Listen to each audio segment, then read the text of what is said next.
to order, stand for the pledge, please. I pledge allegiance to the flag of the United States of America and to the republic for which it stands, one nation, under God, indivisible, with liberty and justice for all. Morning. Welcome to the Board of Commissioners, Porter County Board of Commissioners, August 8th, 2023 meeting.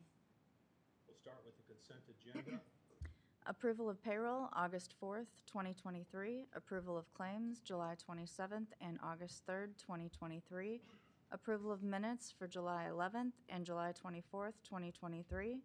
Weights and measures monthly report, May 16th to June 15th, 2023. And an annual report from June 16th, 2022 to June 15th, 2023. Motion to approve. Second. We have a motion and a second to approve. All those in favor say aye. Aye. Those opposed, same sign. Motion approved. Memorial Opera House, Scott McDonald, could you come up? Thank you. Morning. Good morning. How are you? Doing pretty well, thanks. Well, this is your last meeting, It is. and you've been here about 10 years now. Mhm. I remember the first time I ran into you at the Silver Spoon downtown, and Scott was serving and had applied for a job at the Opera House. I think I was still on the council then. I think so. And I said, oh, I hope you get it. Yeah. And here we are. Never did I expect at that minute that you were going to end up being synonymous with Memorial Opera House. At that time, when Scott started, the place was bleeding out, basically. We were in the hole. Every show was, every month was just trying to make one penny touch the other and survive. Mhm. And as a matter of fact, I think we started a year off having to borrow money from the county, and Jim gave a challenge Yes. to not come back, and you haven't been back. Right. And you've been fantastic. You've expanded the offerings over there. We now have programs for special needs. We have nights that people who wouldn't otherwise be able to afford theater can now go for free, and we have more weekends of shows. We have more concerts. It's become just a vibrant, successful place. And your staff obviously played a huge role, but it starts with your leadership. Thank you. And appreciate everything you've done. Thank you. Thank you. You know, Scott, I think that any department head or elected official, for that matter, in government, I think the goal is, whether you realize it or not, is to leave something better than you found it. And there's absolutely no argument that you've done that. Thank you. So congratulations. Thank you very much. Thank you. And thank you for your time working with the foundation. That was the other thing. When we started, the foundation was in shambles, built back up brick by brick. And Yeah. you made that happen as well. So Thank you. the mark you made on this county is immeasurable. Thank you very much. Thank you. We apologize for the gray in your beard. That's not all you. It's, genetics. But it can join Thanks.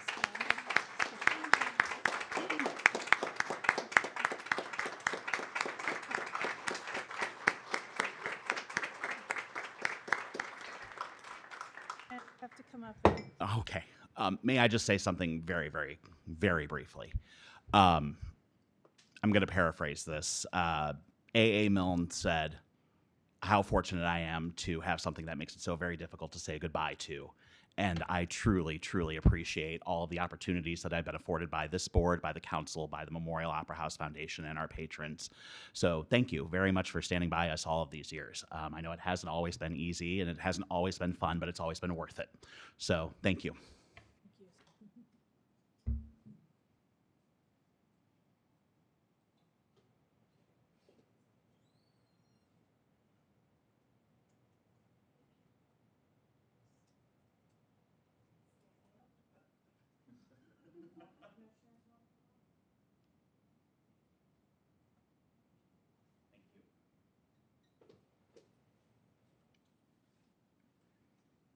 you.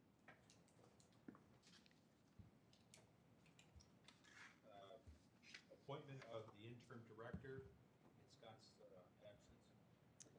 I'd like to make a motion to appoint Natalie Klobuchar. Natalie has also been with us for 10 years. She has been Scott's right-hand person and she knows that place as intimately as any other human on the planet outside of Scott, I think. And look forward to you helping us along here as interim. So, I second.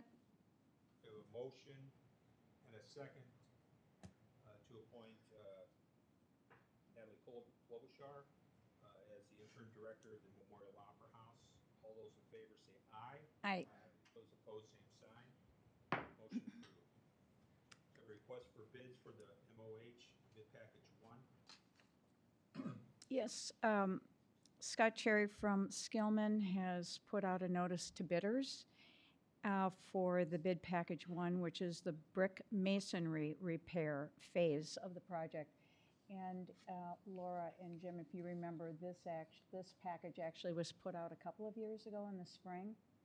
And this is basically almost identical to that package. And the reason that we're doing it in a couple of phases is because we wanted to get this in before winter. We wanted to get at least the exterior buttoned up while we're taking that time to design the rest of the interior. And so this bid package number 1, the brick masonry repair, will be accepting those closed bids until 9 a.m. Central Standard Time, September 5th, 2023.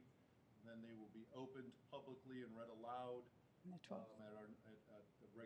during a regularly scheduled board meeting. Now, Scott, do we have to then make our decision? Can we make our decision at that meeting, or do we have to wait until our meeting on the 25th?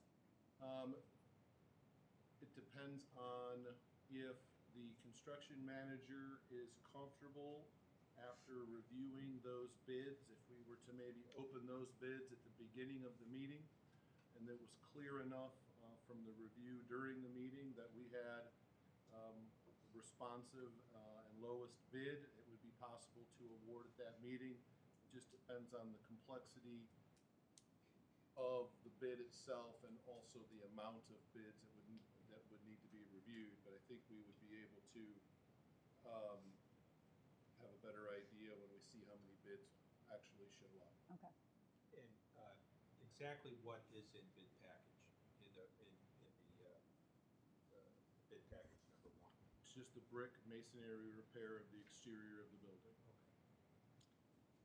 And the I think tuck pointing? The idea is that could potentially get into the scope of work before the end of the year, I believe.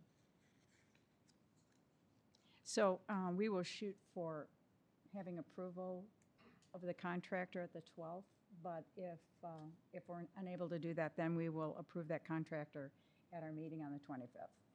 Correct. Turn your mic on. And we don't need to do anything here.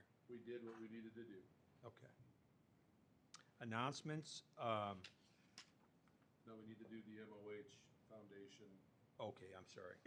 We have the memorandum of understanding between the Memorial Opera House Foundation and the commissioners for purchasing of new seating. Yes, the foundation, and thankfully we have somebody here from the Memorial Opera House Foundation, Jeff Lewis. They have graciously offered to donate the seating, the new auditorium seating, for the renovation, and this is just a memorandum of understanding between their foundation and the board. and the foundation's already looked at this. Pardon? The foundation's already looked. I don't know that they've seen this yet.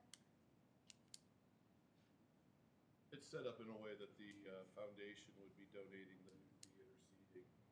I think our last estimate was around $300,000, so Shouldn't we let them look at it first? And it's acceptable? we could either approve it and send it to them and see if it's okay to approve, or send it to them now and see if they're okay with it. Yeah, I mean, I think, I'm unfamiliar with the discussion that's had with Mr. Lewis, if Mr. Lewis is I believe they are understanding that it's 300,000, so. But either way, the commissioners. Well, I think it's only appropriate that the board approve it before it's sent on for the foundation's approval. So I mean, at this point, I don't even know if we approve it, so. I don't want to send them something we don't approve, so. Oh, no. Have And everyone read it? I've read, yeah. It's fairly straightforward. It just basically, the commissioners have embarked on a $5 million renovation project of the Memorial Opera House. The Memorial Opera House Foundation exists to solicit, collect, provide, and receive funds in their property and to receive gifts and bequests, to obtain gifts, and to and for securing and maintaining the Memorial Opera House, and the renovations included in the proposals that have been approved would be new theater seating for the public, for the viewing public, and in furtherance of their purpose, the foundation would like to donate the new theater seating for the renovation project. And then the way I have it currently set up is that during the process of the renovation, when we got to the point where we had a physical bill for the theater seating, that would be forwarded to the Memorial Opera House Foundation for payment. I thought that would be the cleanest way to handle the finances, as opposed to attempting to take in foundation money into the county system and then the county pay a bill. There's a lot more hurdles for that process. The seats that are in there now, we own, correct? Correct. They're terrible. Yeah, I know, but I'm just saying, we do own those? Yeah, Correct. I just meant there's Yeah. not. I So don't know any- value. If they are to donate, this board must first approve where those are donated, when we get to the point to When that, yeah, placing them, yeah. yeah, when that ripens to the point where we need to know what we're doing with those. Yeah. And how long have those seats been in there? 50 years. 50 years? It'd be We a got our shame, use out of them. yeah, it'd be a shame not to be able to sell them. Just, if we could break them up to 2 to 3 seats or 4 seats and then sell them that way. Clearly have not sat in one in a while.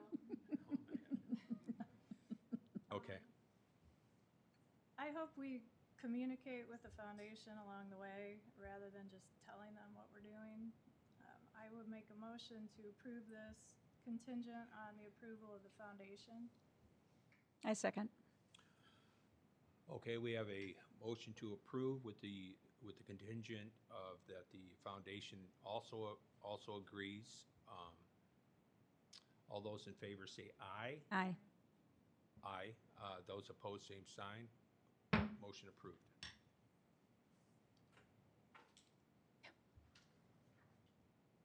We have announcements, new video and audio equipment.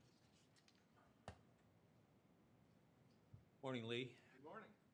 You want to explain to us the Reader's Digest version of what we've done here? Yeah. This should only take 45 minutes. You think? So for 10 days, we've had pounding and drilling and all sorts of banging for you guys, and I apologize for that, and ladders in the way.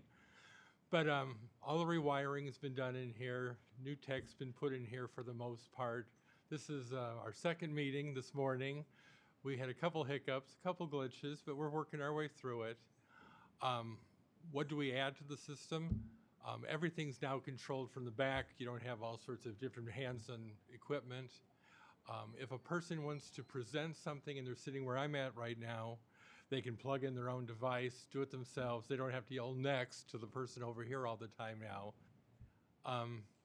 We will be able to live stream, so hopefully after today, people can log into YouTube for the moment, eventually our website, and be able to watch this live while we're live. If we have to do a meeting that requires a remote person, somebody's calling from their home or they're on vacation, still have to be involved in this meeting. When the audience here is watching on the screen, they'll be able to see them and anybody else participating all at the same time. The sound is better. I would encourage those people on that side of the bench to, even though you don't like microphones stuck in your face, they speak into the microphone, because there's still times you can't hear. And you can only do that if you're talking to the microphone. Other than that, if you have any questions. How did it sound back there when you're sitting back? I hear Barb really well because she's got the microphone in front of her. It's loud. I'm not going to get there, but so no, sounds better. Does it sound better? Can you hear Lee over there? Because I think Lee even needs to be Yeah, for the microphone. I'm pretty close. I should be good. But I'm not hearing you as well. You don't have, we'll have to work out a, okay. Hear him? Not very well. Yeah. Yeah. So, If there's any speakers, yeah, speakers are, we can look at putting one in. why not? Why not? It's, so, It'll only take about a year, so. We've come this far. that's right. Baby steps. Anything else? No, so we're good here. We're good. We have still a couple parts that have to come in. I look for that by the end of the week. I think by the end of the week, we should be fully functional. The only other thing I'd ask you to do, the county council's next meeting is to appear there and give them a briefing of this to Sure. I can do that. brief us on, okay? All right. Sounds good. you. Thanks. Thank you, Lee. Commissioners, we have an appointment to the Airport Authority Board. I'd like to move to appoint Mark Taylor for reappointment to the Airport Authority Board. Second. Could we have a little information on Mark, please? He's been on the board Yeah. 1 or 2 terms already. Oh, yeah. Really good job. Oh, it's just a reappointment. Is a reappointment. Okay. So we have a motion to, and a second to appoint Mark, what's his last name? Taylor. Taylor. To the airport, Porter County Airport Authority Board. All those in favor say aye. Aye. Those opposed, same sign. Motion approved. And we have an appointment to the West Porter Fire Protection District. I'd like, Mr. Hollenbeck, could you come up here, please? Good morning. Morning.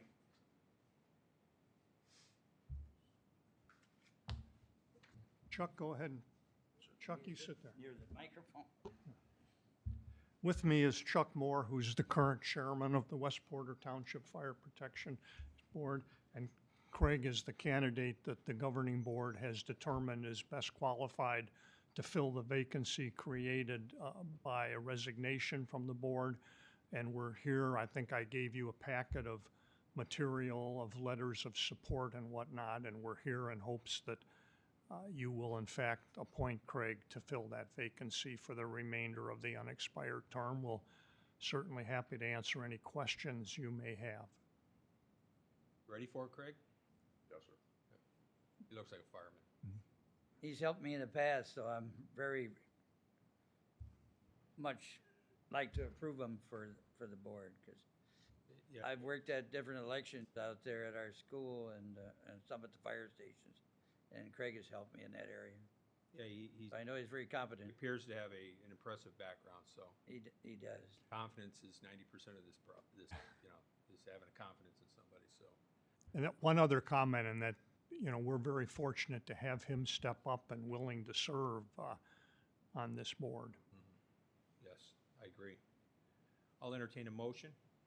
I move that we appoint Craig Clower to replace West Porter Township Fire for the West, Protection District Governor. It's a mouthful. for the West Porter Fire Protection District Board. Second. We have a motion and a second. All those in favor say aye. Aye. Those opposed, same sign. Motion approved. Thank you. Thank you all. You're welcome. GIS Care Coordination, discuss.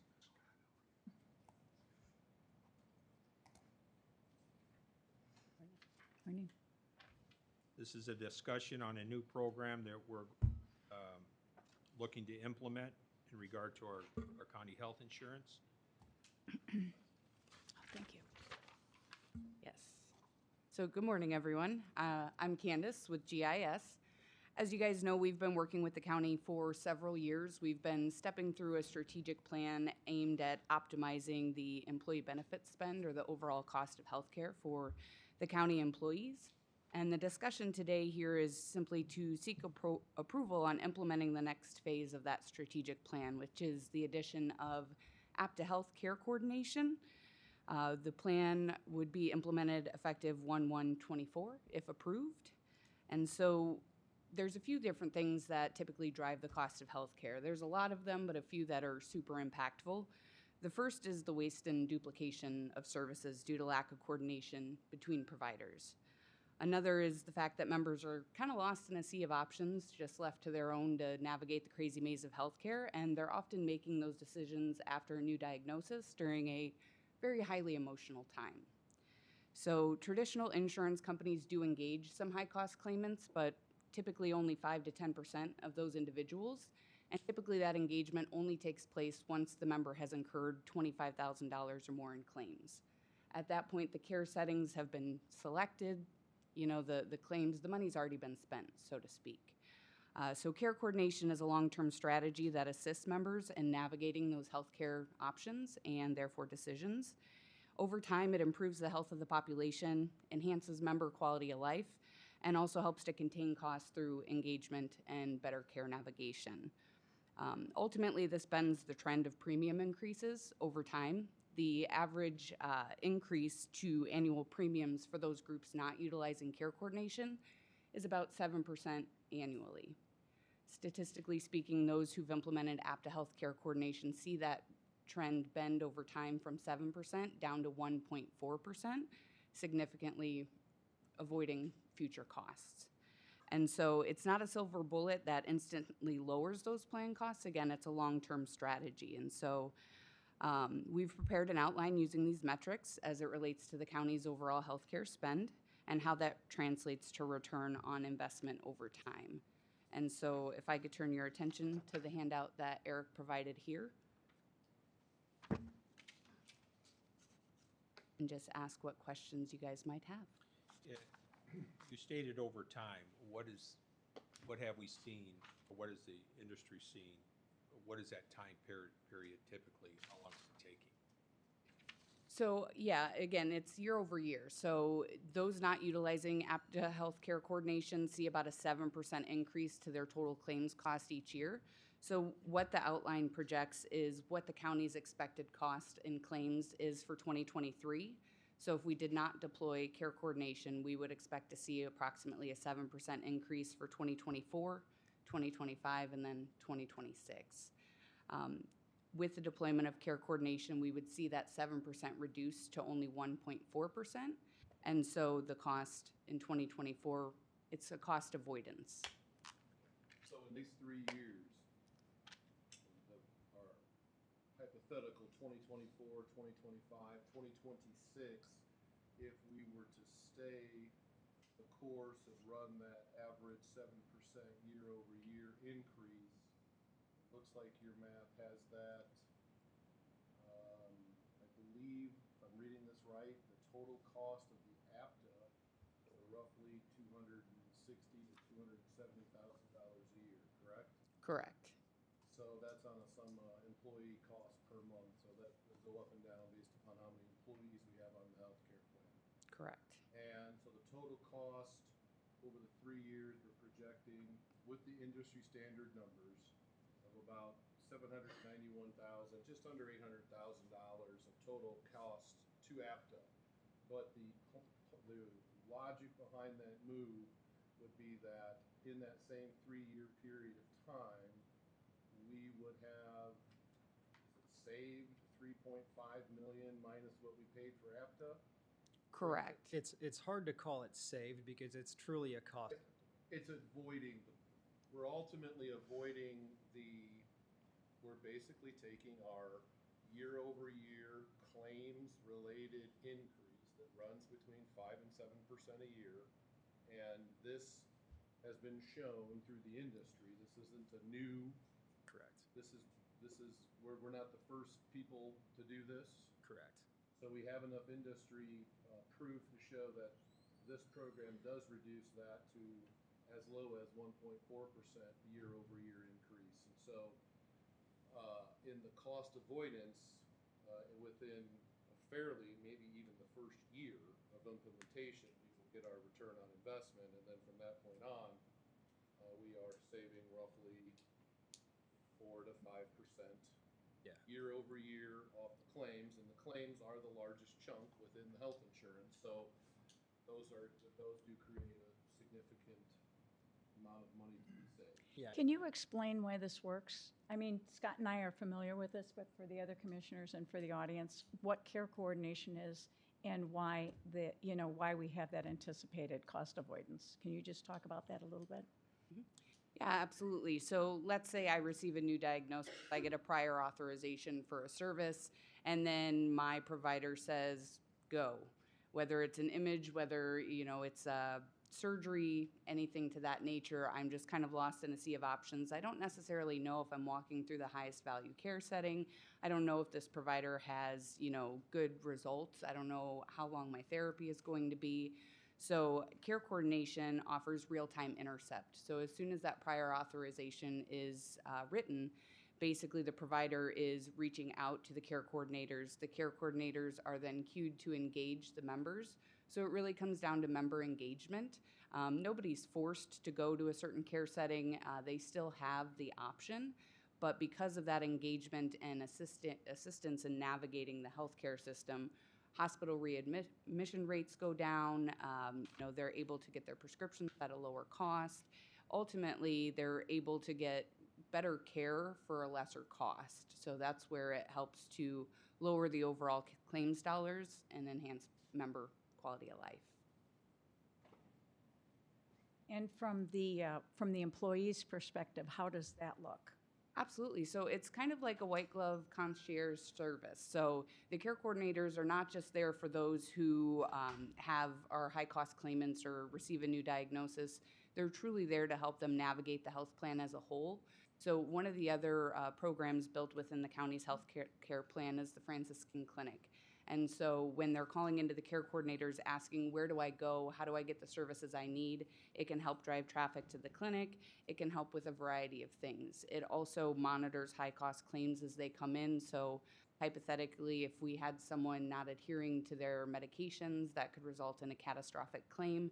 It would trigger then that care coordinator, that navigator, to reach out and engage that member. Is the medication cost prohibitive? Did they just forget to refill it? Do they need to see their primary care physician? So that's where that cost avoidance really kicks in, is for all of those types of different scenarios. Is there a delay in service for the employees? No, not at all. It's If anything, it would actually be more efficient yes. because we were engaging them earlier in this process to sort of hold their hand through it.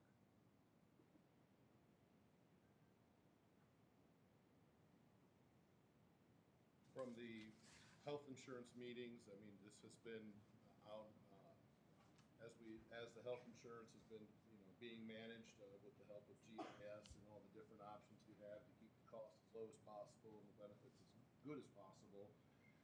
This has been something that we have been looking to potentially implement now for a year or two. Some other parts and pieces of the plan needed to be fully put in along the way before we got to here. And then obviously there's only so much change that everybody can handle in one given year. There's been a lot of work done with this health care program over the last several years. So from the commissioner standpoint, commissioners, this is one of the last pieces of the puzzle in an attempt to keep our health insurance low. And basically this is attacking the dreaded unknown increase year after year of what those claims are or aren't. And this seems to be the best option for that. There was some other potential options out there besides this particular version, but after reviewing those in the committee meetings, this seemed to be the best fit. So this is one of those situations where the commissioners choose to move forward. It's based upon cost avoidance as we move forward on claims, in which this program should be more than paying for itself year after year. So ultimately, we are adding a bill to our health insurance tab, so to speak, but hopefully this bill actually reduces the costs year over year enough that not only does it pay for itself back, but there's actually some additional savings. Yeah, and I do just want to add one thing just to make sure that we're crystal clear on this. It is going to help bend trend, but it's also going to improve the lives of the folks on the plan. So this is actually going to be a benefit to them. This is not taking anything away.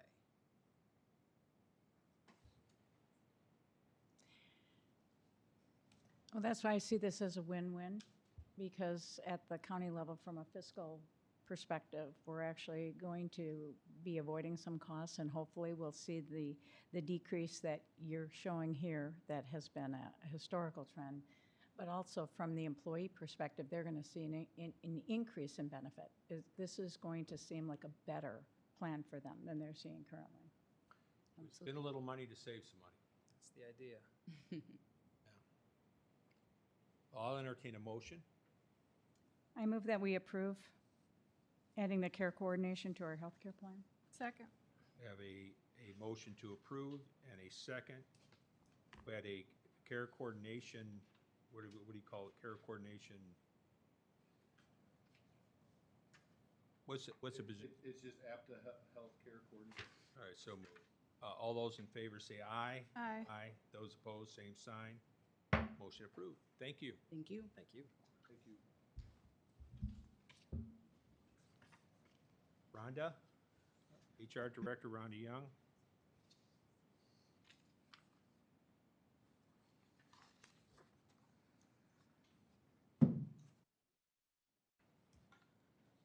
Just a couple of revisions to the handbook. The first one being the vacation requests. How it's normally been, or was in the past, we would let everybody know, the commissioners know, the week prior. So now we're going to do the departments that fall under the commissioners at least 2 weeks prior. At least or 2 weeks? We have to be more definite. 2 Whatever. weeks. Yes, I was going to say at least, but you want 2 weeks? Well, sooner's okay, right? I mean, Well, I if it's 3 or 4 weeks, Yeah. that's what, That's a good point. Okay. So at least, or is it 2? And the language is all vacation leaves must be requested 2 weeks in advance. Okay. So you, That's for the departments that fall under the commissioners. so let's deal with that real I have a quick. quick Go ahead, question I'm sorry. about it. Go ahead. The way it's, I mean, what if you just take 1 day off? Is that considered vacation, or what's considered vacation? Because sometimes, I mean, do we really need 2 weeks' notice for 1 day? No, I wouldn't consider a vacation day a vacation. Is that clear in the? You're going to be out. I'm fine with even if you're going to be out a week or more, then we need at least a 2-week notice. How's that? So would we modify the language to say all vacation leaves of 5 days or more Yeah. must request that at least 2 weeks in advance? Yes. And I think if we incorporate that in the motion, then that we could make that, have the vote, approve it, and then have the language modified to add the 5 or more work days. Okay. Do we have a motion yet?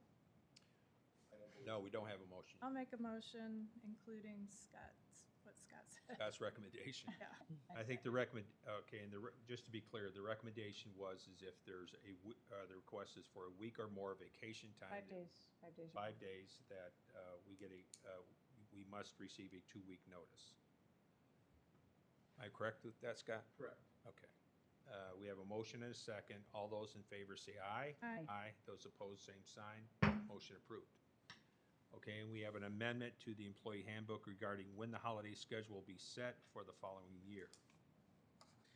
Yeah, in this handbook, we have a specific, where it says the month of December, but I've been noticing last year and the year before, it's actually been done in October. The courts actually want us to do it earlier in December, so I was gonna take out the language of holding us to December. If you wanted to do it in September or October, I think you should be able to. Yes, So what agree. are you gonna say? I agree. Is it just, is I it think giving us a date, or is it just leaving So it the open? holidays observed by the county shall be set by the commissioners for the following year, and I don't think it has a Okay. deadline. Okay. Can we just say in the fall of the, Yeah, we can say that. and then we don't pick a specific month? Just So it can be September, October, November, or December. in the It fall. says, the holidays observed by the county shall be set by the commissioners for the following year, in the fall of the preceding year. Okay. So moved. You have a second. Second. We have a motion and a second. All those in favor say aye. Aye. Aye. Those opposed, same sign. Motion approved. We have an amendment of employee handbook regarding department head job openings must be advertised. We didn't specify that in this handbook, and it should be that if we're looking for a department head, it should be advertised within our county and outside. Motion to approve. Second. We have a motion and a second to approve that all department head position openings, that they must be advertised within county government as well as outside of county government. All those in favor say aye. Aye. Aye. Those opposed, same sign. Motion approved. Great, thank you. Thanks, Rhonda. Health Department, Carrie.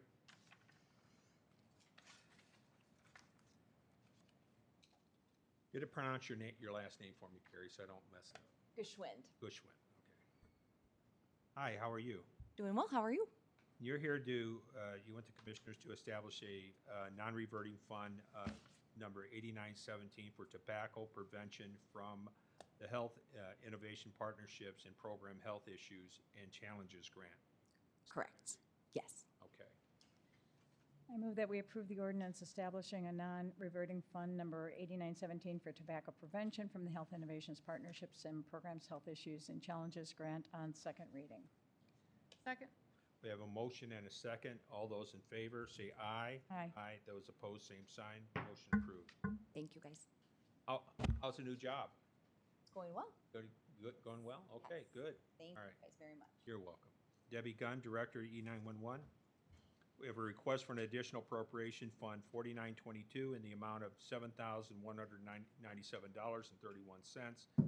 Account number 3220, Telephone and Internet Services, configuration pricing to integrate Netco PBX system into an existing 911 CallWorks call answering software.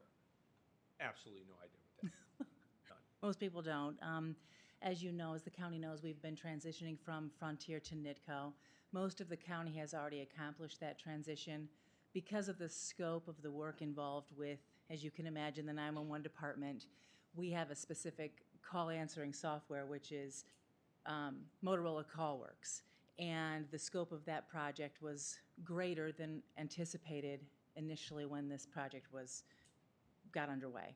So as we're ready to make that transition, Motorola let us know that this is going to take a project on their end and provided us with this quote. So this is the NITCO project for all of the county our phones? Yes. It just requires a special project on Motorola's part to integrate Yes, what we've been doing countywide into your system. exactly. Okay. Scott, we need a motion to approve this, correct? Correct. I move that we approve the additional appropriation fund number 4922 in the amount of $7,197.31, account number 3220, telephone and internet services. Second. We have a motion and a second to approve. All those in favor say aye. Aye. Aye. Those opposed, same sign. Motion approved. I didn't say aye, but I meant to for yes. Didn't come out. Sorry. No, it's not your fault. Wait. Whoa. Don't we have one more? One more. Oh. Sales quote, Motorola Solution, sales quote to provide, we should just buy this company and get it over with. Throwing so much money at them. A sales quote to provide configuration pricing to integrate the Microsoft Metaswitch 6010 PBX system into the existing CallWorks solution in the amount of $7,197.31. Is this the same thing? It is. This is the quote that we were provided from Motorola in which I asked for the additional appropriation. Okay. So it's a typo. I It think so. didn't need to be here. I didn't think so. Or we could do it twice just to make it feel good. Okay. I told Lee only 2 minutes, so I think my time's All right, thank Okay. you. Thank you.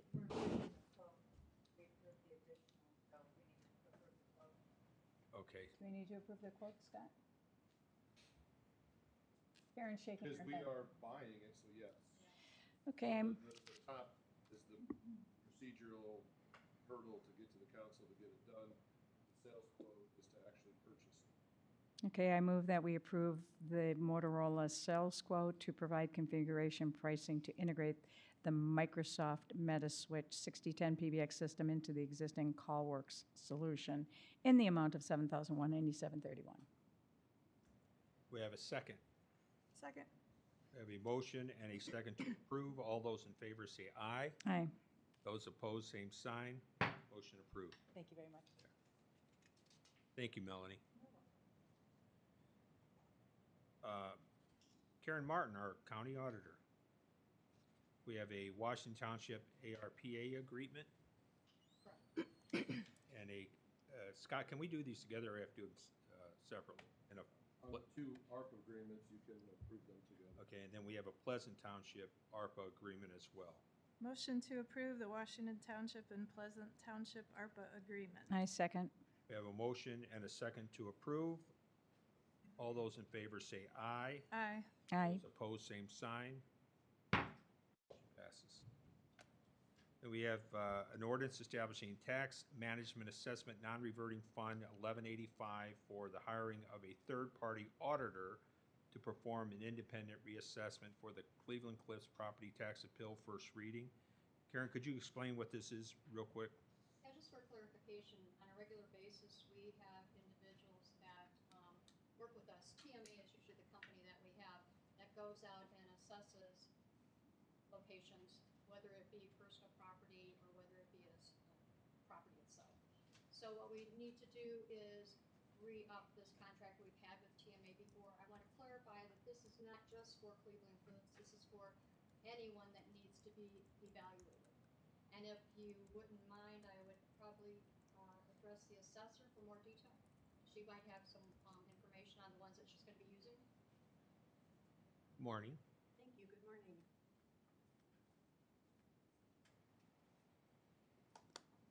As Ms. Martin stated, this is not, this is a new non-reverting fund. We're just trying to clean it up because previously we had TMA doing our audits prior to 19, but for the last 4 years, we had a different group in there, the Lenore Group.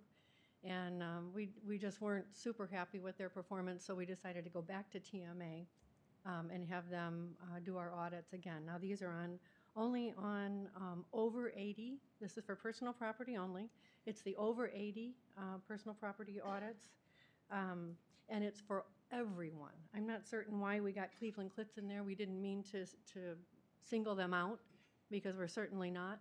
It's for all personal property filings over 80,000. I see.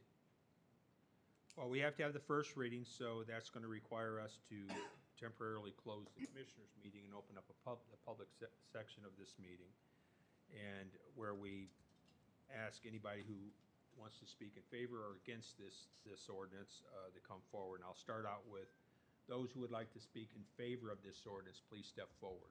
I got to ask 3 times, so I'm not losing my mind. It's just I've got to ask 3 times. Second call. Is there anybody in favor of this ordinance would like to step forward? Third and final call. Is there anyone like to step forward in favor of speaking or speaking in favor of this ordinance? Please step forward. Okay. Anybody who would like to speak against this ordinance? Please step forward. Second call. Anybody who would like to speak against this ordinance? Please step forward. Third and final call. Anybody who would like to step forward and speak against this ordinance? Okay, we'll close the public section, open back up to the commissioners' meeting here. I'll entertain a motion.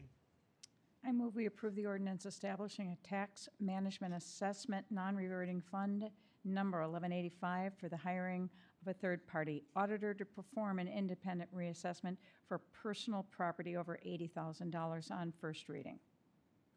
Is there a second? Second. We have a motion and a second to approve. All those in favor say aye. Aye. Those opposed, same sign. First reading approval. Thank you. Recycling and Waste Reduction, Carrie Barron, Director. Morning, Carrie. Good morning, Commissioners. Happy Be Tuesday. Hi. We have a notice of tire amnesty event to be held at the Porter County Expo Center on Saturday, October 14th, 2023. Could you tell us a little bit about that? Sure, absolutely. So IDEM just made a waste tire ruling change. It actually took effect November of 2022, but they just informed us June 30th. So what it's just stating is all solid waste districts have to share with the state of Indiana if you're having a tire collection on your property, where your tires are going, what date they are being collected, where they're being hauled to.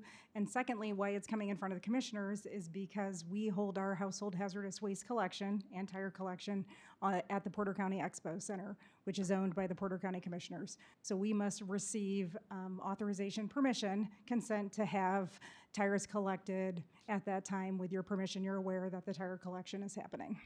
And I assume that you've talked to Lori out at Expo this date. Lori has, yep, this is we've been doing tire collection dates for many, many years at the Expo. This is just a brand new ruling. Our attorney has reviewed this document as well, just stating consent. Call it a tire amnesty. What is? Tire amnesty means that usually when you collect tires, there's a free amount of, usually the solid waste districts pick up because it's part of the user fee. The state just uses that terminology as the tire amnesty. For instance, the solid waste districts can have up to 60 tire amnesty collection dates in 1 year. That's what IDEM is permitting. Some solid waste districts actually have a facility where they collect tires all year at on their own property. But since we have mobile events, in essence, I will be back next year with our 2024 dates as well to share when those, because we must seek permission from the property owner to host those events.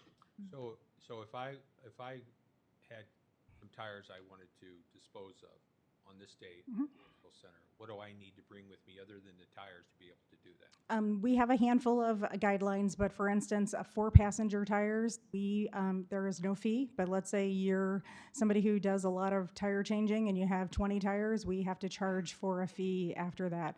Right now, the standard fee is, I think it's $3 a tire. It goes all the way up to tractor tires that can be up to $25 that the resident pays to the district, and then we pay to our tire processor to move those tires along. You have to show proof of residency. No.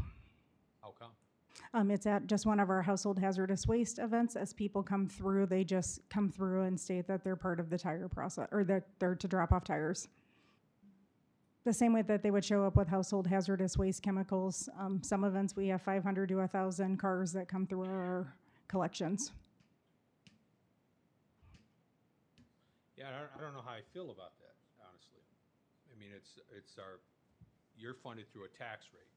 A user fee, correct? Yes. Don't the other counties around us? Yes, LaPorte actually has several tire collections, hoping to actually add another tire collection next year because we get requests for people at the spring cleaning out their garages, sheds, and then we usually do this one in October as well, the same, cleaning up for the winter season. Yeah, because I know some people were in the past that have complained that the lines can get long, and that discourages them from using it. Correct. But if we're allowing anybody to come in and out of county to use that service. Well, if we stop, probably the other counties around us are going to stop, so. And many times we also, we have volumes every year. I mean, during COVID, it's impacted.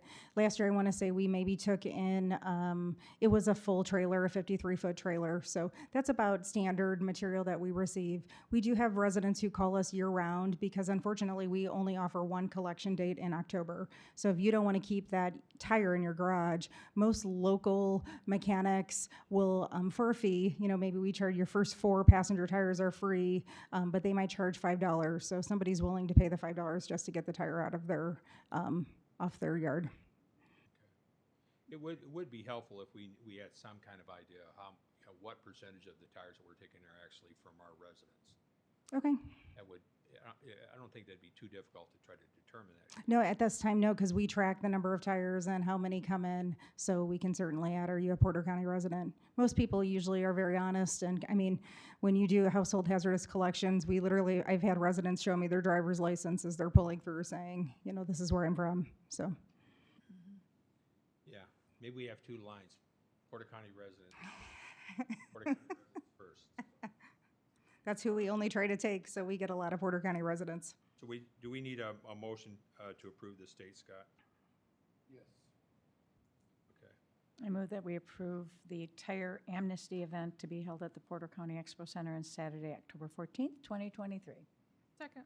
I have a motion and a second to approve. All those in favor say aye. Aye. Those opposed, aye. Those opposed, same sign. Motion approved.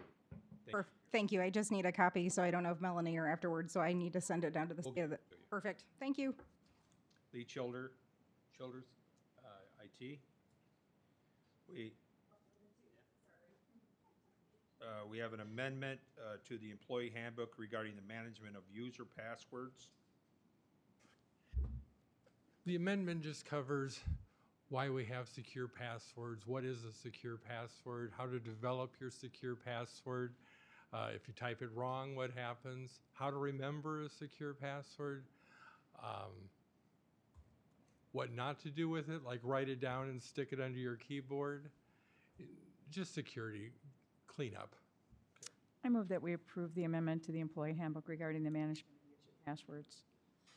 Second. I have a motion and a second to approve. All those in favor say aye. Aye. Those opposed, same sign. Motion approved.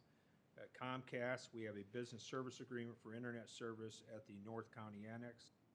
This has been an event, hasn't it? Yes, this is in effect. It went in effect last night, in fact.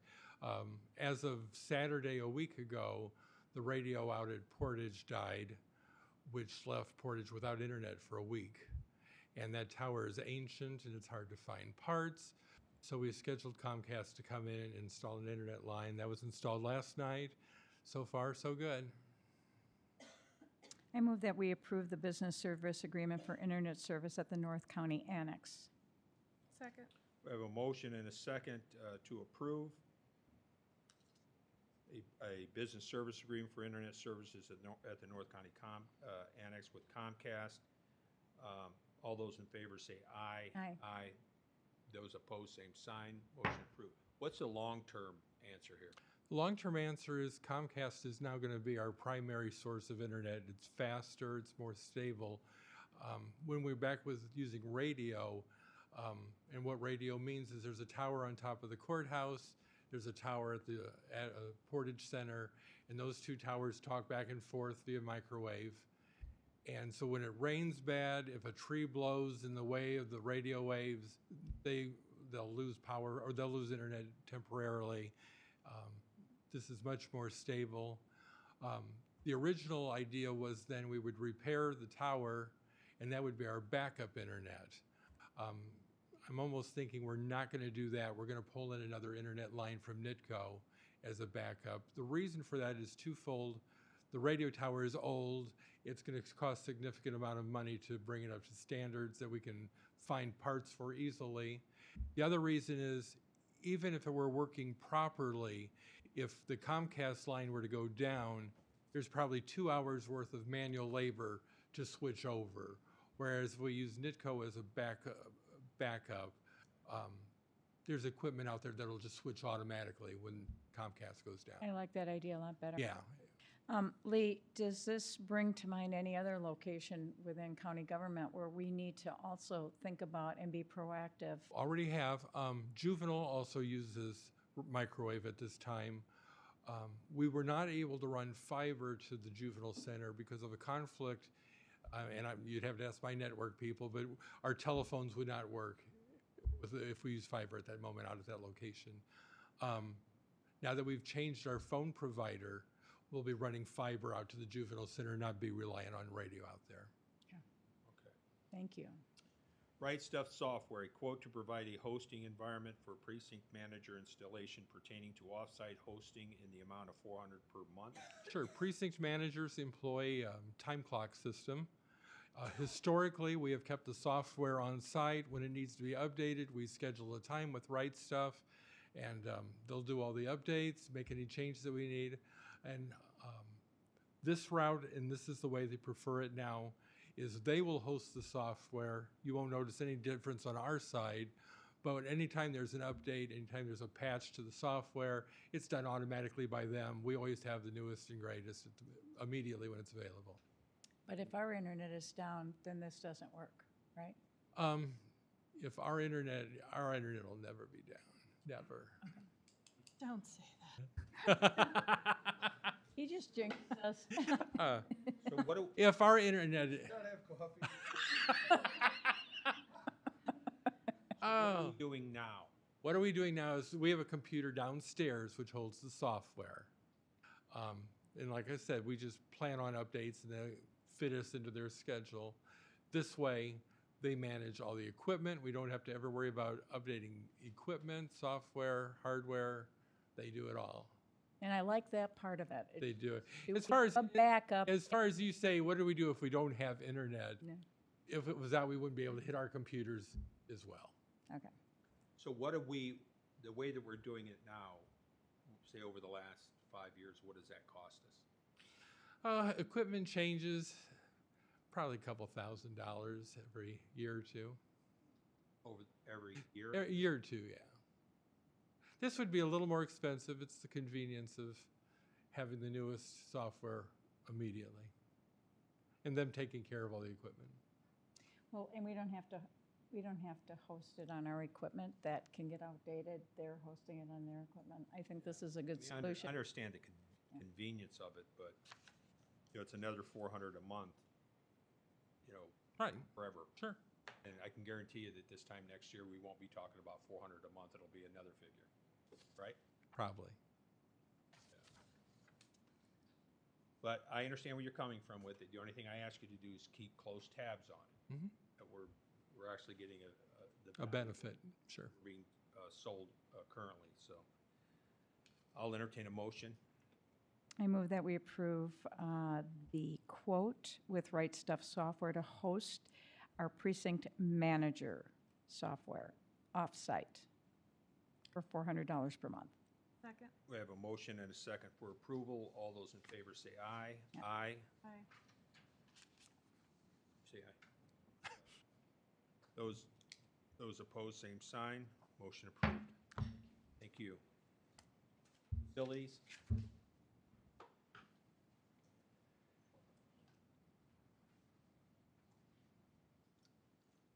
Good morning, Commissioners. And Morning.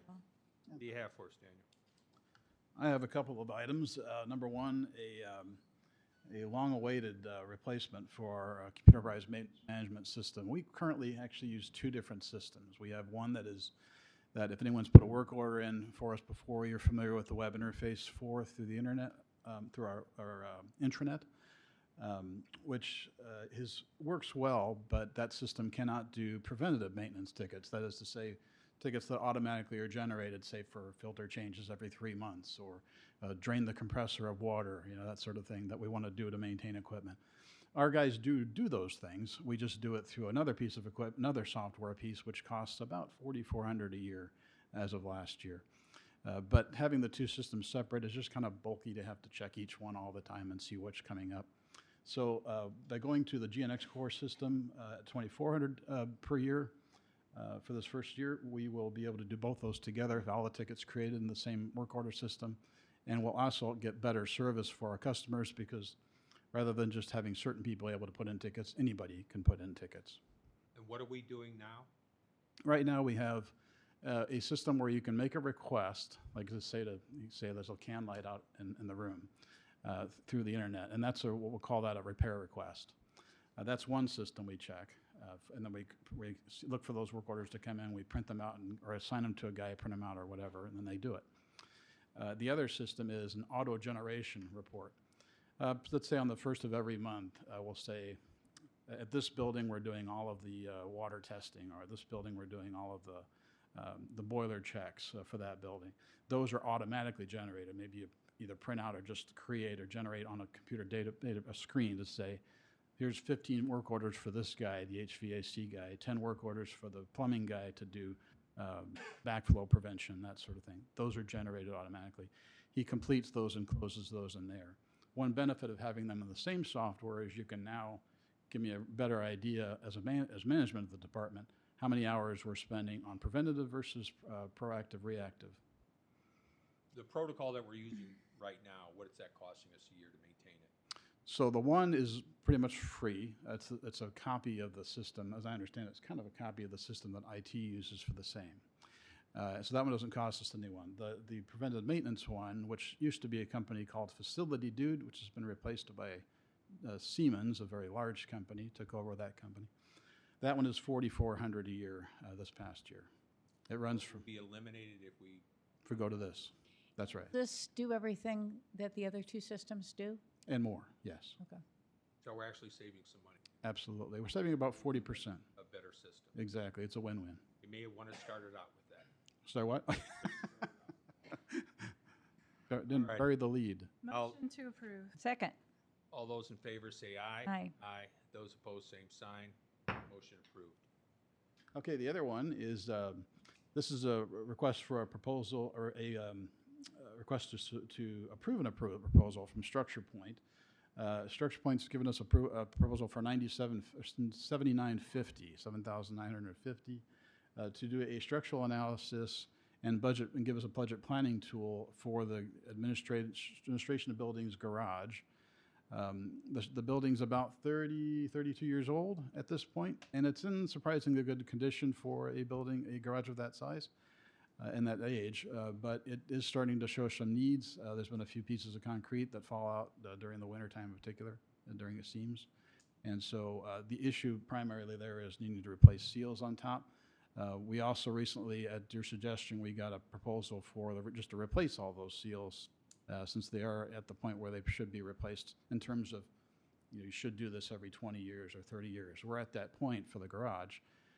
But that's about $150,000 or $175,000 I think we got on that proposal. So by doing this piece first, the Structure Point analysis first, we'll be able to have an expert engineer tell us, okay, do this section first, do these pieces over here first in this first year, plan the rest for the future years as we come. And what was the price that they quoted you for that? That is within the $7,950. 79,000. No, sorry, 7,950. Say it again? 7,950. 7,000. Yeah. Yes. And Daniel, when will they be able to start and how long will it take? We have a report. I talked to them back in May. They were ready to go right away. Assuming that hasn't changed, I would say it's within a couple of weeks. And my hope is that we can get the analysis done within the next month and be able to actually turn it around so we can begin some of that replacement work before the winter. Because the winter is when you're going to have more issues with that kind of problem. And we have problems with that. We have, yes. Did you have a sense of like the minimum number of seals that are going to have to be done this fall? Yeah, I took a walk after the last discussion about that, and I think probably, let's say 20%, I think is a good round number that we can see if we did before, the end of the year. That might even be high, so 15 to 20%. And do we get dinged because we're not doing them all at once? Is there a premium for just doing like 20%, 20%, 20%, 20%? I think that's one of the things that Structure Point can help us with, because they do this enough, and they work with the contractors enough to know at what point do multiple, I've lost the word that means when they come out several times. Or it's more expensive. Economies. Exactly.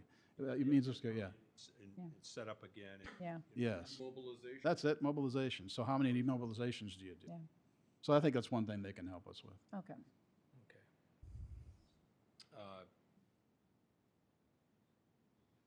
So I'll entertain a motion to approve. Do we have a contract at this point? Yes. Okay. I move that we approve the contract with American Structure Point for structural analysis and budget planning for the admin garage, the admin building garage. Second? Discussion contingent on the approval of the county attorney. Sure. Reviewing the contract. Okay, all those, we have a motion to approve and a second. All those in favor say aye. Aye. Aye. Those opposed, same sign. Motion approved. Thank you, sir. Thanks. Thank you. Development Stormwater Management, Bob Thompson. We have an MOU between the Porter County Board of Commissioners and the Stormwater Management Board for the lease payment of a vacuum truck. Good morning.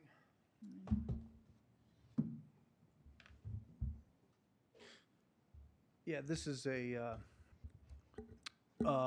to replace an existing memorandum of understanding between the Stormwater Board and the Board of Commissioners. The Highway Department recently received a new vacuum truck, so this new MOU covers the new payment and the split of that annual lease payment between Stormwater and the Commissioners, well, the Highway Department. And what's going to happen to the, are you going to use the other one, the one that we currently have as a trade-in? Yes, We did trade in. that old vacuum truck got traded in. Oh, it already has. Yes. So that's why we're going to a percentage on it versus a set cost. I move that we approve the MOU between the Porter County Board of Commissioners and the Stormwater Management Board for the lease payments of the new vacuum truck. Second. We have a motion and a second to approve. All those in favor say aye. Aye. Aye. Those opposed, same sign. Motion approved. We have an ordinance establishing non-reverting fund for the receipt of Monsanto Company Class Action Settlement Agreement funds, first reading. Could you tell us a little bit about that, Mike? Yeah, just very briefly, there were multiple actions taken against the former Monsanto company by counties and municipalities across the U.S.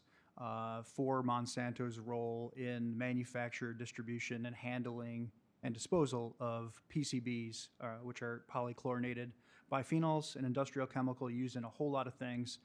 It's very, accumulates readily in the environment, particularly in fish tissue and aquatic organisms. So there's significant contamination across the U.S. in our water bodies as a result of PCB contamination. So those lawsuits, those legal actions were all grouped together in a class action lawsuit, which was recently settled. We were party to that class action lawsuit, as were pretty much every MS4 community across the U.S. And we recently received the settlement funds from that class action lawsuit, which are to be used for restoration, remediation of that PCB-related contamination in waters in Porter County, and that we have a few water bodies impacted by PCBs, including Crooked Creek, Lake Michigan, East Branch, Little Calumet River. So this fund is to receive those funds in a non-reverting fund to be used for then those purposes of restoration and remediation. And what was the settlement amount? That we I'm sorry, yeah, it's just over $1 million. Yes. And is there a well-established protocol, and will that little over $1 million actually provide enough money for all of the remediation work that needs to be done? I'll answer your second question first. Absolutely not. But to answer your first question, that's something that we'll work with the Stormwater Board on determining exactly how that money gets used, because there are impaired water bodies outside of our service area, stormwater service area, so like conservancy districts, town of Chesterton, for example, that we may work together or allow use of some of that funding to those organizations. So something to be determined. But it's certainly not there to make an impact of some type. Yes, exactly, to make a positive impact. All right, I've got, we have to close the commissioners' meeting and open up the public meeting. Go through this process of seeing anybody would like to speak for or against the ordinance, the creation of the ordinance. So I'll close the commissioners' meeting, open up the public meeting, and we'll start with is there anyone who would like to speak in favor of this ordinance? Is there anyone that would like to speak in favor of this ordinance? Second call. Third and final call. Is there anyone who would like to speak in favor of this ordinance?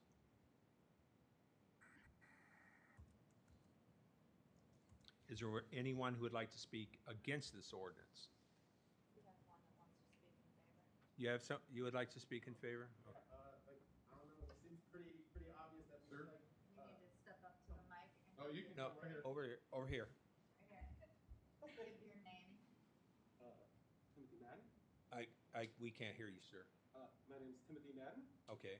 I just think it's pretty obvious that we should definitely establish a fund to receive money from Monsanto that they are legally bound to give us because of their not being a good business. So since no one else spoke in favor, I just felt it might be necessary. And I I'm pretty sure everyone's like, oh yeah, this is a no-brainer, but just in case. Thank you.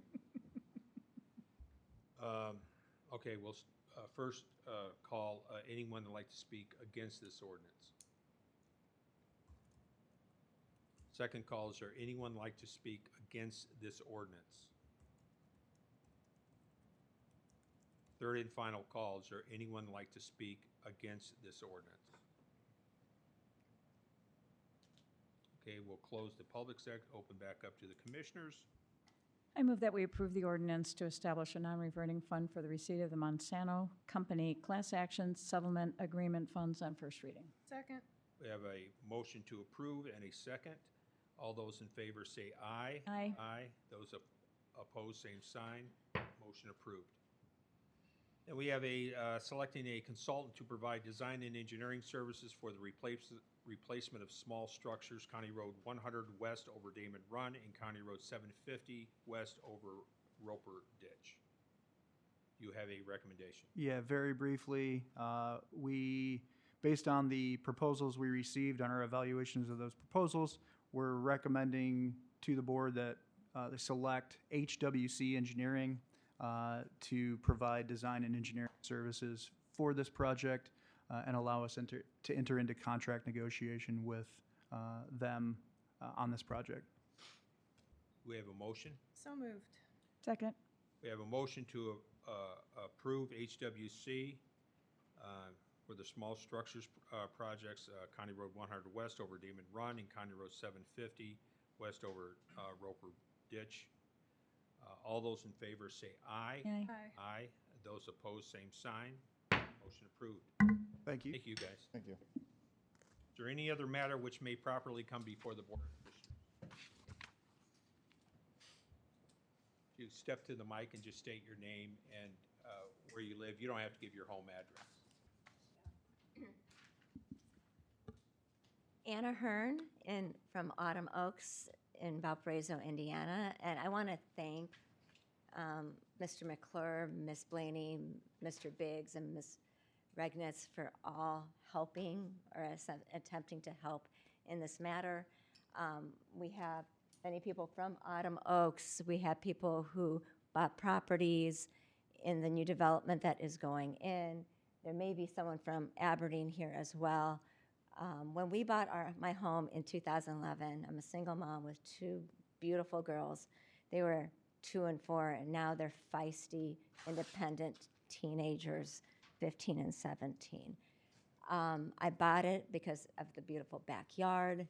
We have amazing neighbors that do cookouts. We had block parties. That field we used as a softball field for kids. But we knew that one day it could be developed. And it was R1, and we knew that it was supposed to be with the beauty of the surrounding neighborhoods. Just like when Aberdeen decided to connect, there's a new little development for 55 and over, and they connected our road to it. These houses were $400,000 or more, and they looked in the same type of look and feel of the neighborhood. This was supposed to be the same thing. So there was 8 plots, I believe, that were kind of landlocked. And there was this little gravel road. They were starting to get sold. I understood that. I mean, as a homeowner, but it was R1. And Mr. Thomas, who's sitting there in the blue, he built a beautiful home, probably over $600,000, $700,000. Beautiful. He's doing everything he can to maintain this home. And then he has an acre that he is attempting to sell next to him. And the road has easements on each side.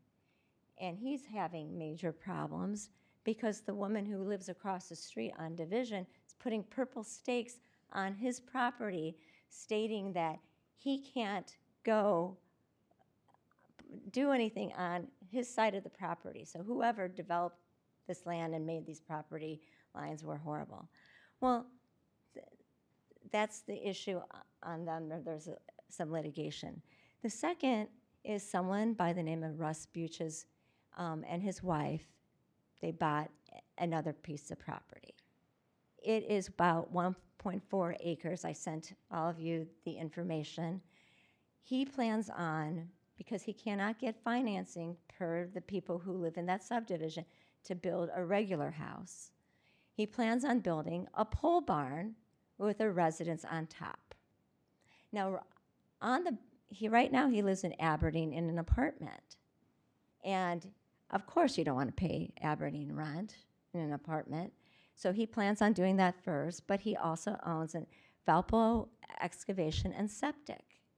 He just came from Chicago, and there's a $400-something thousand judgment, and he had filed bankruptcy against some people with a different contract.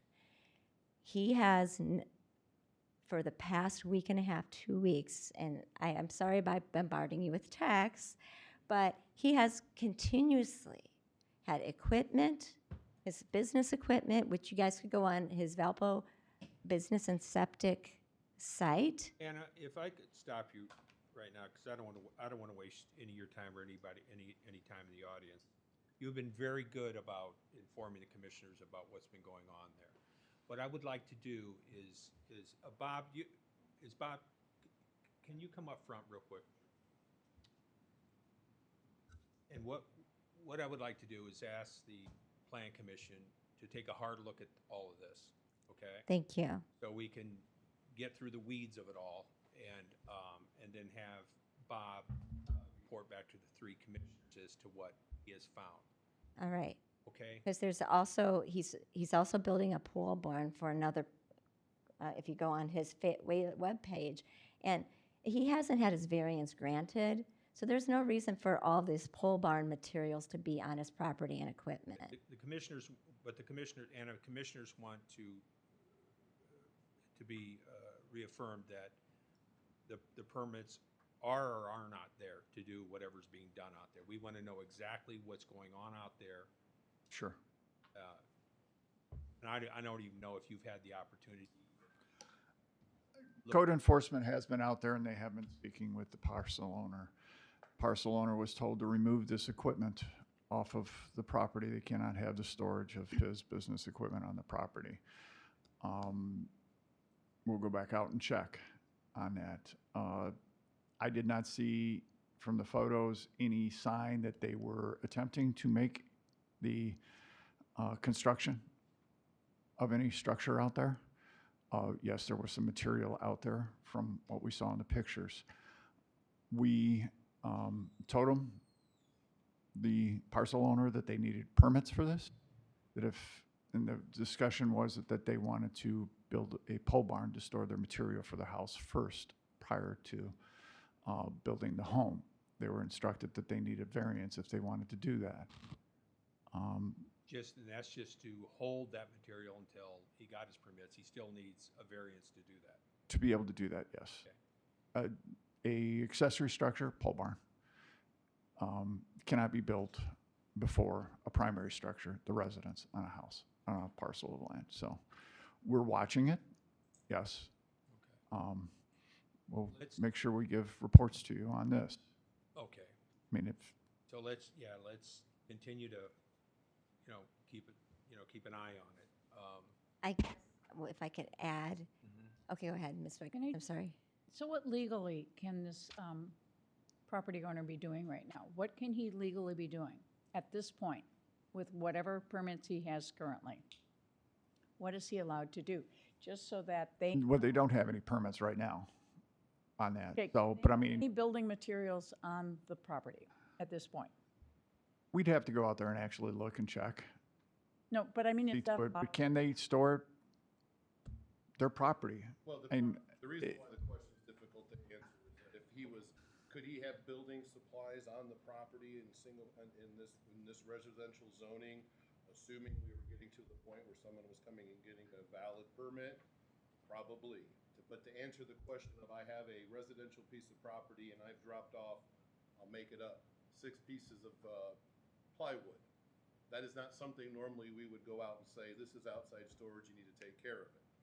Why Bob needs to go take a look is as that building material becomes more voluminous, And as it starts to go from, this is what I'm building something with, to, I am storing materials here for some other reason, that's the Right. change, and that's the gray area. Exactly. I That mean, was my concern because of the business the gentleman's in. He builds homes, I guess. Pole barns. What's he? Pole barns, excavation, and septic, which he doesn't have a license to do in the Indiana. But my concern was that he was going to use that as a landing spot for materials he would take to other jobs, which, as you know, he cannot do. that they cannot do, no. And he has no permits right now, correct? Correct. Not- No permits. Not for a primary structure For or, an accessory structure, or, I mean, he was told to go in and get a variance. Or a if he wants to do that. right?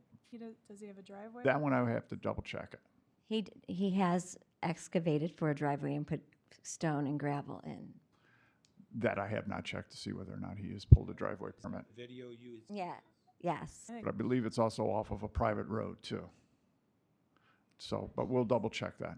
And if you could also assist with these easement and like the purple stakes and whatever, if you can figure this out for some of these homeowners that just bought it. You know, it's starting to get ridiculous in that area. And I feel bad for Mr. Thomas and everything that's going on in that property. We want if he wants to put a beautiful home, we're all for it.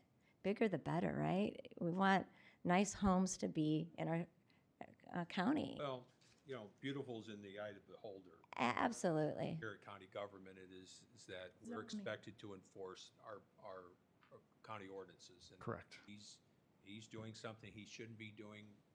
We're going to stop it. And the second issue that we have is also as if anything does get granted, you know, his business is Valpo Excavation and Septic, and he admits and his wife admits on the internet that they are not licensed to do septic. So if he's then going to be building his house or building any type of pole barn with, for some reason, if it gets granted, if he puts a pole barn and he has to do a septic system because he doesn't want to tap into the Valpo thing, that could be disastrous. And I just want you guys to make sure, I don't want anyone in this county to get swindled. I love Porter County. I've been here since 1978. I went to Chesterton schools. I love Valparaiso schools. I've been part of helping rebuild the Valpo schools, which they look amazing now. And I take pride of this county. I'm part of this county. And he just moved from Chicago. We all do. You know, I saw you coming door to door. I've seen you help with COVID. Laura, you know, from Kelsey's and everything else. I'm sorry that someone tried to take the cow years ago for a, senior prank. But, you know, we've been here. This is our county. And so that's why I'm here during a day, you know, that I almost couldn't get out of my house because my roof is getting done. Because we try to make our houses and keep our community beautiful. So if you need any more information, I would love, I would help you out. We would all help you out in any way. Well, I asked you, I mean, these guys are pretty darn good at what they do. Let them do what they do. Okay. And we'll see where that takes them. He just took flowers upstairs, and so he loves them upstairs. Mr. Ruspuches, What's that? the owner of that property went upstairs with flowers right before this meeting, upstairs. That's not going to get him anywhere. Yeah. Okay. Just want to, but you have to understand our concern. Me working from home and seeing every single day his semi-bed trailers and everything else, and the Bobcat going on. And I understand if it was for building a house, but it's not been like that. Yeah, we certainly understand, and one of the things that we frown on is whether it's residents or new residents or not residents thumbing our nose at our laws. So Absolutely. that's going on there. We'll stop it. Okay. Thank you so much. All right, thank you. Thanks, Bob. Sure. Anybody else would like to approach bring a matter up to the Board of Commissioners? Please say no. I'm sorry. Go ahead. I'm sorry, sir. Come on up. I'm just kidding.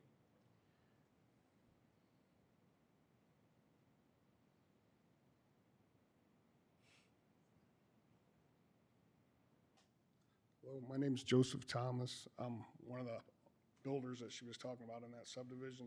Yeah. The other issue that we have there is the easement issue. Is it wet, sir? The easement issue. Okay. The lots, there's actually 6 lots in there. It was divided, and the lots that are to the east are bigger to account for the easement. It's a 60-foot wide easement. Now, they're bigger to account for that 60 foot they're gonna lose where the road and utilities go. Well, I was told every day now by my attorney that I've been trespassing in the easement because she thinks she owns the easement, which she does not, but we're in litigation. It's almost $20,000 now for no reason. I've done nothing but improve the property. I've raised her property values, and she's done nothing but store her garbage across the street from me. There's 2 pole barns that are dilapidated and on her property that she hasn't moved, and it's in the covenants. She's supposed to keep it clean, which she hasn't done. And she's also installed the purple fence posts in my front yard on the property line, telling me that I cannot trespass on her property, which is ridiculous. And it just, something needs to be done about it. And he was told to cease and desist. The day that he was told that, they left. As soon as they left, he went back to running his Bobcat, put in the gravel, and was starting his pole barn.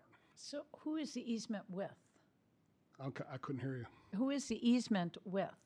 We are, the person you're referring to is another private citizen. Yes. We are square into a civil matter, that's not us. So Okay. one of the pieces of property has an easement on it, With who, though? but I don't know. Okay. I don't know if it's on his property or the neighbor's property. It's hers. But one of the properties actually contains the easement. The easement is there for a particular purpose. Right, But whoever owns it, right, okay? Right. I have no idea who actually owns it. Yeah. That's their dispute. okay, That is a private civil Okay. thing okay. that we are not going to be able to handle or get Right. involved in. It's unfortunate, but the county attorney is absolutely correct. Well, the other issue is you have you say you can only put certain fence posts in your front yard, correct? They have to be a certain height and all that. These are 4 foot or 6 foot fence posts that there's no fence, and she never got a permit for a fence. And they're on the property lines. So just by going by permitting, I just checked upstairs, she has no permits to put a fence in. So I think they should be removed right away. But she's claiming the purple post law, and that's no trespassing.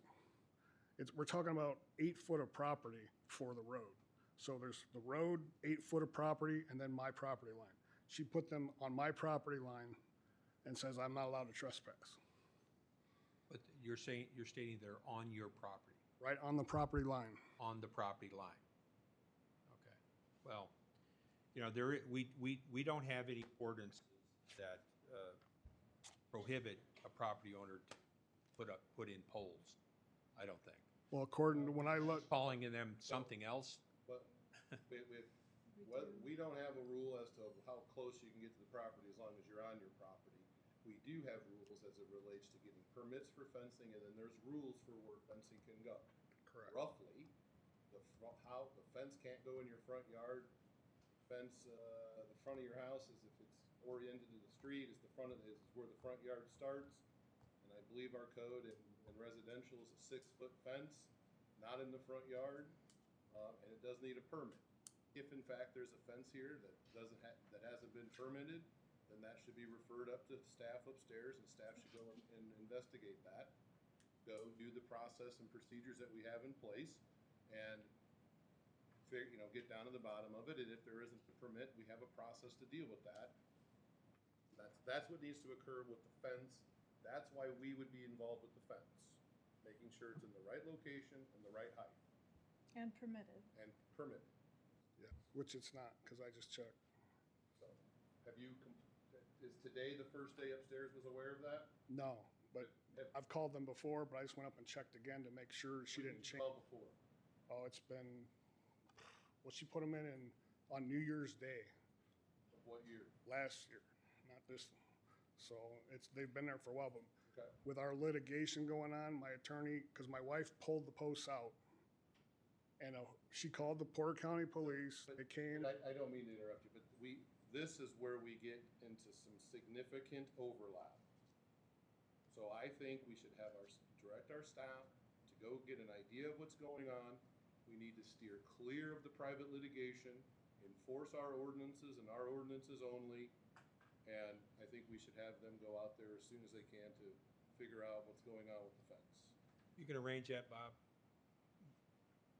It would be Becky Harper, correct? The code enforcement officer? Yeah, I'll get with the code enforcement All right. section up there. Okay. Talk to them about that. Have them go up there. Sorry, but there's another issue too. Now she's bringing up drainage into this also. Now, everybody knows when you bring a new home or you build anywhere, the drainage is sloped away from your house. In this area, we have to because of freezing and thawing. Now, the drainage has not changed. I have a satellite photo that shows exactly where the drain was, the water flow was going before I developed the lot. And it's exactly where it's, draining now, even after development. And she's claiming that now she cannot use her property because of what we've done. So it's again, I've had stormwater drain out there. They said, yeah, it needs to be looked at. That's all they told me. Yeah, our stormwater department told you it had. Yes. Do you know when and who? I've got all the dates. I could give you all that stuff. And why did they say it needed to be looked at? She said, oh, obviously it needs to be looked at, but there's nothing I can do. And it's because you're in a platted subdivision, correct? A platted subdivision has its own stormwater plan that was approved when the subdivision was approved. Correct. As long as he hasn't modified the underlying stormwater plan that was approved with the subdivision on the platted subdivision, then from a county perspective, that is all we would be concerned about. So I'm not sure what the context of it needs to be looked at. I'm not trying to be difficult. It just might need to be looked at because the neighbor's complaining. Right. That doesn't necessarily mean there's anything to be done. Or to make sure that yours is draining in the proper way or you haven't modified the plan, which I'm not saying you have. Right. Because I'm just not familiar enough with whether or not we're dealing with side yard swales or backyard swales, or it's all getting pushed to the road into some other conveyance. So well, if the neighboring property owner is making a claim that he has done something with his stormwater that's affecting that neighboring property, what the county, only thing the county can be concerned with is he in compliance with what his lot was originally designed for? And if he is, his stormwater is perfectly fine from a county standpoint. Well, have we even received a complaint from your neighbor? No, she just served me with papers. The road was installed almost a year before she complained. And it was installed in November, and that's the wettest time of the year. So obviously, if she had water issues, she should have brought them up way before excavation started in May the next year. What road are you talking about? The road into that subdivision? The road in the subdivision, yeah. I had to install the road because I was the first person to build a house in this 6-acre area. Are you the developer? No, I had Steiner Construction do it. It's a private road. Oh, it's a private road. Yes. Minor subdivision. Yes, it's a minor subdivision. Are you familiar at all with any of this? Can you have him come up and sit? Bob, could you come back?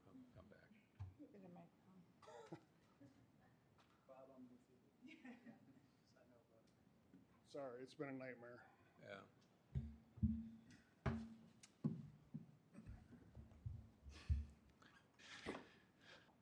There was minor subdivisions that were developed in this area between Autumn Oaks and Aberdeen. Very popular. We don't, in those areas, we don't require them, or we discourage them from having direct access with driveways. So we want an easement to go off of it in a private road in that situation to access all of the homes on that. In this situation, what year that minor subdivision was done, I don't know. And the reason why I state that is because there's development standard differences between an older minor subdivision that was done prior to 2005 or 2007. That's when we repealed the old, and then we went in with the new one. The new minor subdivision ordinance does have some standards for this private road and how it's going to construct it. So that part I do not know. Okay. Drainage, do you want to discuss that one? Sure. So I am familiar with this because, yeah, the department had received complaints about the drainage, investigated those, just to respond to an inspector or a department representative of reviewing a drainage complaint and saying that the office may have to look at it. That's the answer a lot of the times, because obviously this is a complicated plat, legal situation, so our inspectors don't have that knowledge when they go out there after receiving a complaint via our online reporting system. So they'll go out, take additional pictures, gather additional information, and report back to the office. So in this case, yeah, all these easements are private easements, the responsibility, including the drainage easements, the responsibility of the property owners who live within and own the properties within the subdivision. The area that's in question, that's receiving drainage from Mr. Thomas's property through the adjacent property to the east across the private road, that was recognized as a drainage way when the subdivision was platted back in the mid-2000s, okay? So the fact that water moves from west to east, it's always been the way that things have happened out there. In fact, there's drainage infrastructure on the property to the east that ties into the Aberdeen subdivision stormwater, storm sewer system. So we did look at this.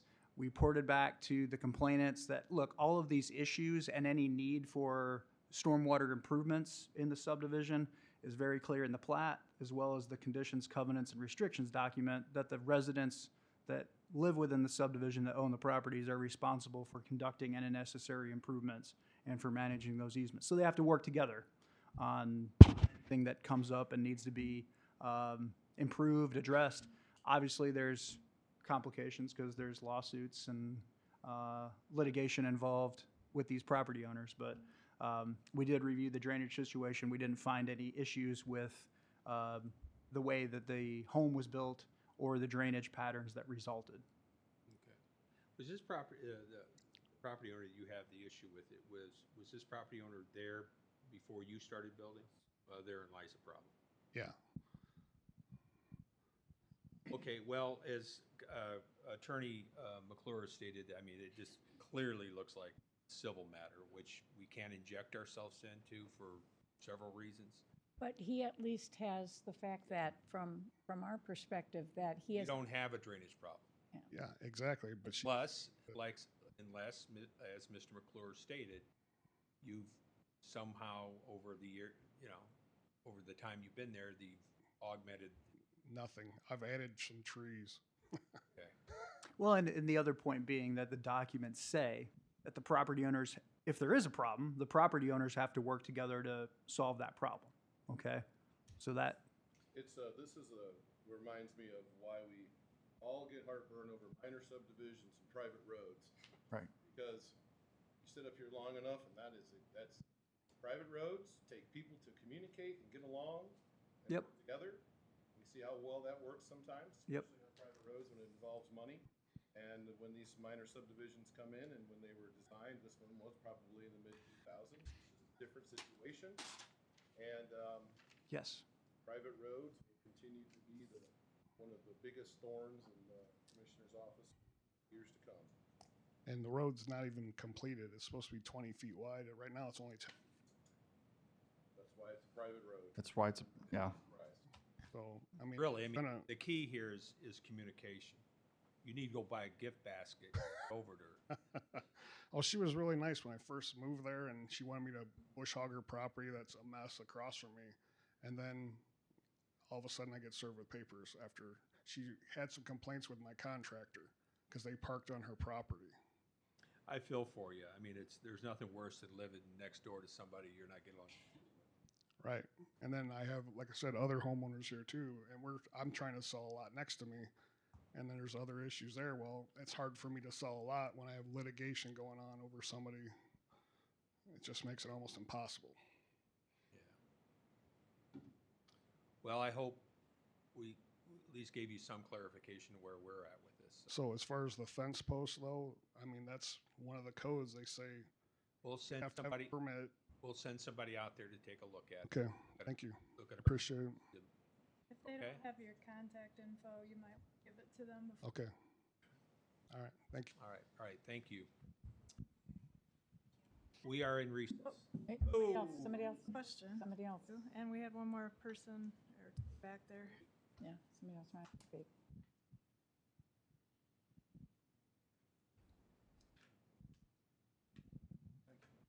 You could use that mic right there. Yeah, I'm Jeff Hickman. I'm the president of the Autumn Oaks Homeowners Association, and I was just wondering, as residents of Autumn Oaks, how do we oppose the variance for Valpo excavation and septic? So when that particular individual actually submits for a request to have a variance, this immediate surrounding property owners will be notified via first-class mail. The property will have a sign placed on it, so as you drive by, you notice the sign with the date of the meeting. It will also be in the paper, and it will be Wednesday night at 5:30 in this room.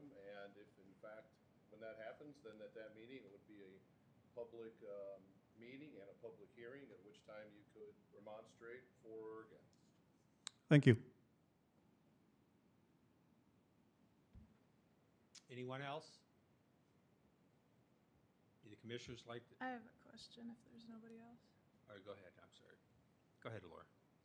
I was just making sure, I didn't want to interrupt. I just wondered what we're doing with the media specialist position. We are still working on that. So, Where are we headed? What are the ideas? we have, fortunately, Demetrius in the health department is taking over Facebook. For the whole county? Yeah, well, for our part. Everybody else is maintaining their own Facebook pages as before. So anybody that was, for any of the county Facebook posts, then Demetrius will be doing those for us, and he will be monitoring our Facebook for inappropriate comments and that sort of thing. Lee, is he still here? He leave? Lee is in the process of training departments on maintaining their own websites, their portion of the portico.org website, which is the direction we had been hoping to go. And actually, people are very appreciative of the fact that they can control their own destiny. And let's see, What are we going to do with this position? that's the one thing that we're still formulating. We're still trying to figure out what we want to do at this point. We have not come to any strong conclusions yet. What are the options we're looking at? Leaving that position intact, contracting out some services. We're still looking at, because Kurt didn't leave us with a list of everything that he did, we're still trying to figure out what that position needs to encompass. We don't, Well, doesn't he have a job description? Didn't he? Yes, he had a job description. Well, I just wonder if we're not going to have a media specialist, what are we going to do with, are we using this money for a different position or? that's possible. The one thing that I had hoped is, and again, we don't know the things that haven't been covered yet. We're still trying to figure out what those are. The direction that I wanted that position to go was more of a PR position.